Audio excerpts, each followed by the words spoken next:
Hello students, welcome to e-learning platform from Mechanical Engineering Department. I am Mr. B. Patil going to teach you Mechanical Engineering Measurements subject in this semester, and the subject code is 22443. We are discussing our unit number 4, that is flow measurements, and up to types of flows we have finished in last video. Now we will continue with next point, that is classification of flow meters. तर last video लेक्चरमध्ये आपण introduction flow मेजरमेंटचं आणखी types of flow बघितलं होतं. तर या video लेक्चरमध्ये आपण आता क्लासिफिकेशन ऑफ फ्लो मीटर्स और फ्लो ट्रान्सड्यूसर्स बघणार आहोत. ओके, तर फ्लो मीटर्स, फ्लो मेजर करण्यासाठी काही मीटर्स आहेत किंवा फ्लो ट्रान्सड्यूसर्स असं देखील आपण म्हणतो. तर त्याचं क्लासिफिकेशन कसं होतं बघा. फ्लो ट्रान्सड्यूसर ज्याच्यामध्ये बेसिकली 3 कॅटेगरीज आहेत. एक म्हणजे व्हेरिएबल हेड टाईप, सेकंड आहे व्हेरिएबल एरिया टाईप आणि third one is a miscellaneous type. Okay, तर व्हेरिएबल हेड टाईपमध्ये कुठले कुठले मीटर्स आहेत. एक म्हणजे व्हेंचुरोमीटर आहे, ओरिफिस मीटर आहे आणि नोझल आहे. ओके, हे यूज करून आपण फ्लो मेजर करू शकतो. देन व्हेरिएबल एरिया टाईपमध्ये रोटामीटर आहे आणि मिसेलेनियस टाईप्समध्ये इलेक्ट्रोमॅग्नेटिक आणि टर्बाईन फ्लो मीटर. ओके, तर असे हे सगळे मीटर्स आहेत फॉर फ्लो मेजरमेंट. ओके, तर आता आपण वन बाय वन बघणार आहोत. पहिल्यांदा आपण variable head type flow meters बघूया. ओके, ज्याच्यामध्ये व्हेंचुरोमीटर आहे, ओरिफिस आहे, नोझल आहे. ओके, तर व्हेरिएबल हेड टाईप म्हणजे काय आहे किंवा व्हेरिएबल हेड फ्लो मीटर्स म्हणजे काय आहे. Variable head is also called restriction type. Okay, हा शब्द खूप महत्त्वाचा आहे बघा. Restriction type flow meter. This results in the acceleration of the fluid causes change in the pressure. Okay, the magnitude of the change in pressure can be measured and it is a function of flow. Okay, म्हणजे आता flow measure करतो म्हणजे काय करतो आपण, directly flow आपण कसं जर फ्लो मेजर करायचा झाला तर डायरेक्टली आपल्याला फ्लो मेजर करता येत नाही. तर आपल्याला हा फ्लो काय करावा लागतो, रेस्ट्रिक्ट करावा लागतो. म्हणजे ज्याच्यामध्ये प्रेशर डिफरन्स येतं आणि हे प्रेशर डिफरन्स यूज करून आपण काय करतो, तो फ्लो मेजर करतो. ओके, म्हणजेच काय, व्हेरिएबल हेड जे मीटर आहेत ती कशा रेस्ट्रिक्शन टाईप आहेत. आपण तो फ्लो रेस्ट्रिक्ट करतो ज्याच्यामुळं ॲज अ रिझल्ट आपल्याला काय होतं, ॲक्सेलरेशन ऑफ द फ्लुइड किंवा चेंज इन प्रेशर असं म्हणू शकतो आपण. चेंज इन दी प्रेशर आपल्याला हे मिळतं. आपण फ्लो रेस्ट्रिक्ट केल्यामुळे काय होतं, त्याचा रिझल्ट म्हणून आपल्याला चेंज इन प्रेशर होतं त्या फ्लोमध्ये आणि हेच चेंज इन प्रेशर यूज करून आपण काय करतो, तो फ्लो मेजर करतो. The magnitude of change in pressure can be measured and it is a function of flow. Okay, म्हणजे flow is directly proportional to delta P. Means delta P means change pressure difference. Flow directly proportional to delta p. Delta p means pressure difference. आता ही various types of variable head meters are venturi tube, orifice plate and nozzle. Okay, तर आता आपण one by one बघूया venturi tube, orifice plate आणि nozzle. So we start with orifice. Orifice plates are the simplest and cheapest form of primary elements and are used more frequently than other element for measurement of flow. An orifice plate is inserted in line and differential pressure across it is measured. आता orifice plate ही म्हणजे काय, simple एक disk आहे. Okay, वेगवेगळ्या टाईपचे disk असतात. या disk आपण काय करतो, फक्त जिथं आपल्याला फ्लो मेजर करायचं आहे त्या लाईनमध्ये इन्सर्ट करतो. म्हणजे समजा पाईप आहे ज्याच्यामधनं फ्लो आपला काय होतं, फ्लो होतोय, फ्लुइड फ्लो होते, तर ते मध्ये ह्याच्यामध्ये काय करतो आपण, त्या पाईपमध्ये हे डिस्क इन्सर्ट करतो. म्हणजेच काय झालं, तो फ्लो काय झाला तिथं रेस्ट्रिक्ट झाला, तिथं अडवला गेला आणि ह्या प्लेटच्या अक्रॉस जे प्रेशर डिफरन्स आहे हे मेजर केलं जातं आणि त्याच्यावरून तो फ्लो किती काय जे प्रेशर डिफरन्स आहे ह्याच्यावरून तो फ्लो काय केला जातो, मेजर केला जातो.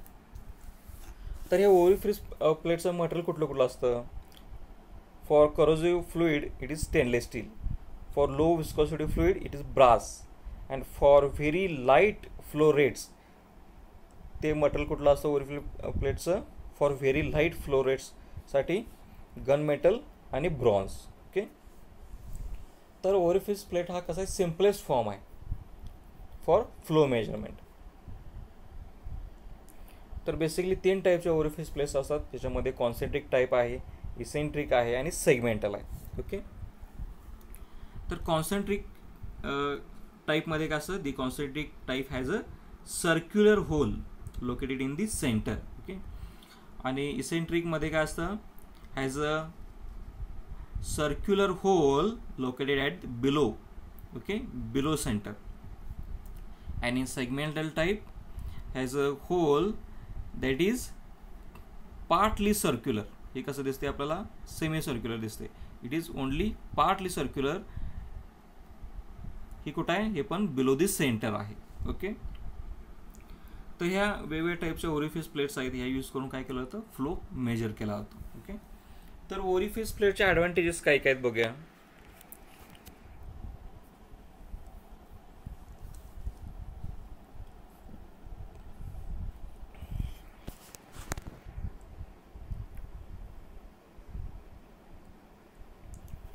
ॲडव्हान्टेजेस म्हणजे इट इज लेस एक्सपेन्सिव्ह. सगळ्यात महत्त्वाचा फायदा म्हणजे त्याची इथं कसं एकदम चीपेस्ट फॉर्म आहे फ्लो मेजरमेंटसाठी हा.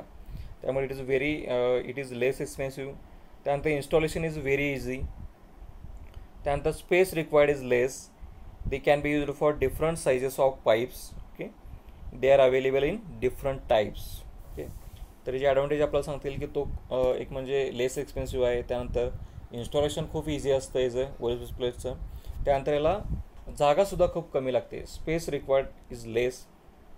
त्यानंतर it can be use for different sizes of pipes. वेगवेगळ्या साईजच्या पाईप्स असतात ज्याच्यामधनं फ्लो आपल्याला मेजर करायचं असतो, तर त्या डिफरंट साईजसाठी सुद्धा हे ओरिफिस प्लेट यूज करू शकतो. आणि they are available in different types. त्यानंतर याची लिमिटेशन्स बघूया किंवा डिसॲडव्हान्टेजेस. याची ॲक्युरेसी कशी आहे, पुअर आहे. Accuracy is very poor, pressure loss is more, it can't be used for dirty fluids. Okay, याचा डिसॲडव्हान्टेज महत्त्वाचा बघा, it can't be use for dirty fluids. म्हणजे ओरिफिस प्लेट ही कशासाठी यूज करतात, जिथं तुमचं सिम्पल जिथं फ्लुइड फ्लो आहे, म्हणजे जिथं काही त्याला त्याच्यामध्ये इम्प्युरिटीज नाही आहेत, अशा प्युअर फ्लुइडसाठी ओरिफिस प्लेट यूज करतो. पण जिथं डर्टी फ्लुइड्स आहेत, ज्याच्यामध्ये काही इम्प्युरिटीज आहेत फ्लुइडमध्ये, तर त्या ठिकाणी हे वापरणं थोडंसं कसं असतं, आपल्याला तिथं ते रिझल्ट्स देत नाही. ओके. त्यानंतर coefficient of discharge is very low. Coefficient of discharge is very low as compared to venturi and nozzle. Okay. So these are the disadvantages. आता ॲप्लिकेशन्स बघा ओरिफिस प्लेटचे. They are used in variety of applications in the industries because of their availability. Maintenance is easy and space required is negligible. म्हणजे हे जे applications भरपूर आहेत इंडस्ट्रीमध्ये, इंडस्ट्रीत यूज केलं जातं ओरिफिस प्लेट, कारण की हे इझिली अवेलेबल होतं. मेंटेनन्स पण याचा कसा इझी आहे. ओके. आणि ह्याला स्पेससुद्धा खूप कमी लागते. त्यामुळे इंडस्ट्रीत बऱ्याच ठिकाणी ओरिफिस प्लेट यूज केली जाते for flow measurement. Okay. So this is all about orifice plate. Okay. त्यानंतर आपण आता व्हेंचुरोमीटर बघूया. सेकंड जो फॉर्म आहे व्हेरिएबल हेड टाईप फ्लोमीटरमध्ये, तो आहे म्हणजे व्हेंचुरोमीटर. ओके.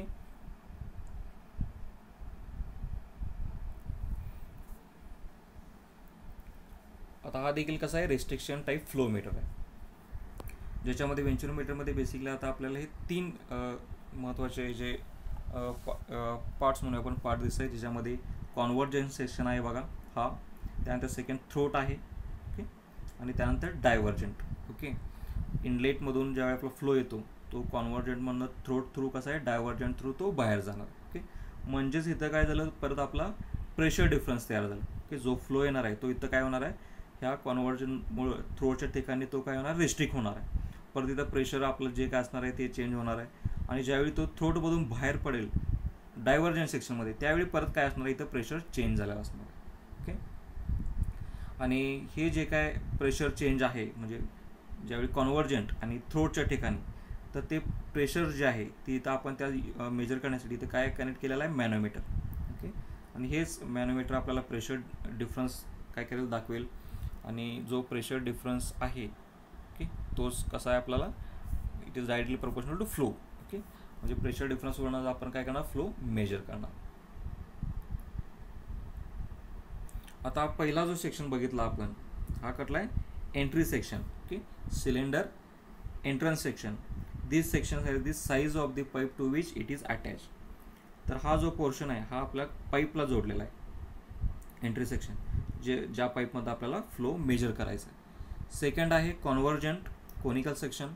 इथं आपल्याला दिसतोय हा कोनिकल सेक्शन, याला म्हणायचं converging section. The converging takes place at an angle of 21 degrees plus minus 2 degrees. Okay, the velocity of fluid increases as it is passes through the converging section. Correspondingly, the static pressure falls. Okay, म्हणजे ह्या section मध्ये काय होणार आहे, velocity of fluid increases. इथं flow तुमची velocity काय होणार आहे, इन्क्रीज व्हायला चालू होणार आहे, कारण ते कसं आहे कॉन्व्हर्जिंग सेक्शन आहे. जो फ्लो येणार आहे तो इथं काय होणार आहे, ह्या सेक्शनमुळे तुमची व्हेलॉसिटी इन्क्रीज होण्यासाठी मदत करणार आहे, पण इथं प्रेशर काय होणार आहे त्यावेळी तुमचं ड्रॉप होणार आहे. ओके, त्यानंतर थ्रोट हा जो पोर्शन आहे हा काय तुमचा थ्रोटचा पोर्शन आहे हा. Okay, this is throat. तर थ्रोटमध्ये काय होणार आहे, this is a cylinder section of minimum area. तो minimum area at this section the velocity is maximum and the pressure is minimum. Okay, या सेक्शन मध्ये थ्रोट मध्ये काय होणार आहे, तुमची velocity मॅक्झिमम असणार आहे आणि प्रेशर कसं असणार आहे, ड्रॉप होणार आहे. ओके, हा मिनिमम एरिया आहे तुमचा पूर्ण वेंचुरोमीटरचा. ओके, याच्यामध्ये जो फ्लो आलेला आहे तो काय झाला, इथं या थ्रू कन्व्हर्जिंग मध्ये इथं वेलॉसिटी इन्क्रीज झाली आणि इथं प्रेशर ड्रॉप झालं. मॅक्झिमम वेलॉसिटी तुमची कुठं असणार आहे, या सेक्शनमध्ये थ्रोटमध्ये. Okay,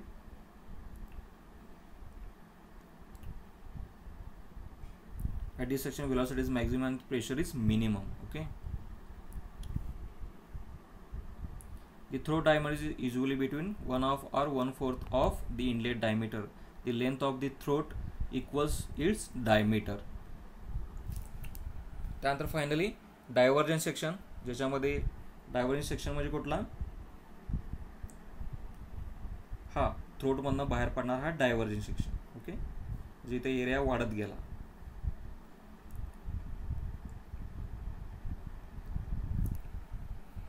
Diverging section in which there is a change of stream area back to entrance area. Okay, the recovery of kinetic energy by its conversion to pressure is nearly complete and so the overall pressure loss is small. To accomplish a maximum recovery of kinetic energy, the diffuser section is made with an include angle 5 degree to 7 degree. Okay, diverging section परत कसा झाला तो stream area back to entrance area.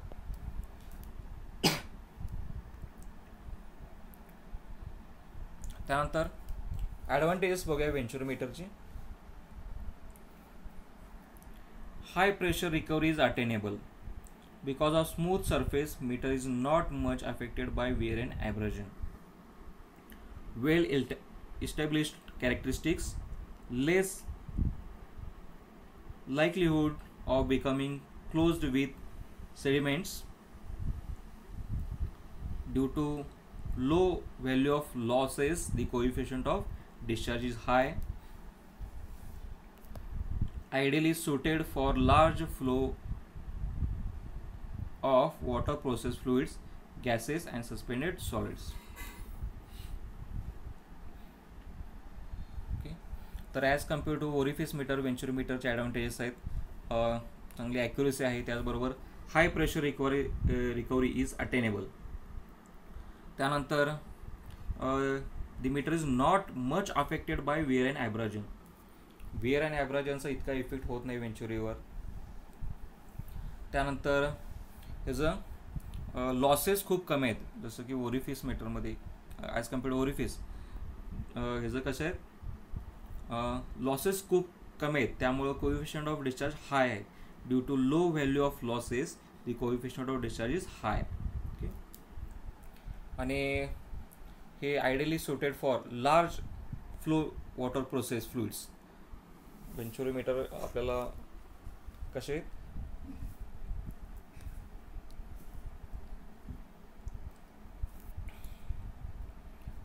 जिथं large flow आहे आपल्याला वॉटरचा किंवा water process असेल तर त्या ठिकाणी हे वेंचुरो यूज केलं जातं. किंवा गॅसेस किंवा सस्पेंडेड सॉलिड्स अशा ठिकाणी देखील ही व्हेंचुरोमीटर यूज केले जातात. तर हा एक त्याचा फायदा आहे. So these are the advantages.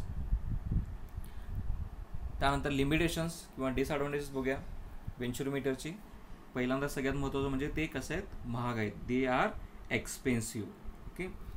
Orifice plates कशा होत्या, चीपेस्ट होत्या, तो सिम्पल फॉर्म आहे. पण व्हेंचुरोमीटर हे कसे आहेत, ॲज कम्पेअर्ड टू ओरिफिस हे थोडेसे महाग आहेत. They are expensive. त्यानंतर long laying length and not suitable for small pipes. Okay. तर याचं कन्स्ट्रक्शन आपण बघितलं, याच्यामध्ये कसे आहेत, कॉन्व्हर्जिंग सेक्शन, त्यानंतर थ्रोट आहे, त्यानंतर डायव्हर्जिंग सेक्शन. त्यामुळं इथं हे जे आहेत हे लेंथला थोडे मोठे असल्यामुळं not suitable for small pipes, जिथे लहान पाईप्स आहेत त्या ठिकाणी हे सूट होत नाहीत. Then quite expensive in installation and replacement. Okay. हे एक्सपेन्सिव्ह देखील आहेत. परत त्याचं इन्स्टॉलेशन आणि रिप्लेसमेंट हे देखील कसं आहे, एक्सपेन्सिव्ह आहे व्हेंचुरोमीटरचं. And last one, difficult to construct particularly so as to provide reproducibility. Okay. तर हे काही लिमिटेशन्स आहेत. व्हेंचुरोमीटर एकतर महाग आहे, त्यानंतर त्याचं इन्स्टॉलेशन चार्जेस पण कसे आहेत, जास्त आहेत. ओके. आणि हे स्मॉल पाईपसाठी सुटेबल नाही आहेत. जिथं तुमचे लार्ज पाईप्स आहेत, लार्ज फ्लो जिथं असेल तिथंच युजफुल आहे व्हेंचुरोमीटर. आणि finally difficult to construct particularly so as to provide reproducibility. Okay, so these are the limitations. So this is all about orifice plate and venturimeter. Okay, so we will stop here. Thank you.